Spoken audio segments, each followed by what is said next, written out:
সবচাইতে বিরক্ত ওই সময় লাগে যখন নিজের আপন মানুষের মুখর দুর্গন্ধ হয়ে যায়, শরীরও দুর্গন্ধ হয়ে যায়।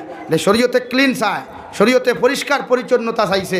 খালা হইলে কিতো হইল, লঙ্গি দেখান লাগাইতরা, দামি সাবন দিতে হবে না, খাফরি সাবন দিতে কুয়া না, দামি সার্ফ দি ফাতরা না, কম দামি সার্ফ দিতে কুয়া না, দেখুন বাইওয়ান গাটওয়ান বাল্টি ফ্রি থাকে, ও সার্ফ দিও দুইয়াও আপনি তো নমাজ ভরক কুয়া, মগর দুর্গন্ধময় হইতো না, দুর্গন্ধযুক্ত হইতো না, দুর্গন্ধ মুক্ত হইতো ইনশাআল্লাহ। ওইবনি ভাই, ওইবনি ভাই, আমার মাতে বেজার হইছেন না, খেয়ে কষ্ট পাইছেন না তো?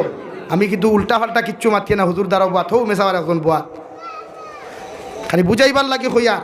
নবী যে ফরমান ক্বালা মান আতাআনি দাখালাল জান্নাহ, যে মানুষে আমারে জমিন অনুসরণ করবো এই মানুষ কিয়ামতের দিন জান্নাত যাইব। আর যে মানুষে আমারে জমিনের মধ্যে ফলো করতো নাই, আমারে অনুসরণ যে মানুষে জমিনের মধ্যে করতো নাই, এই মানুষ জান্নাত যাওয়া সম্ভব নাই। নাউযুবিল্লাহ। এর লাগি নবীজিরে অনুসরণ করার একমাত্র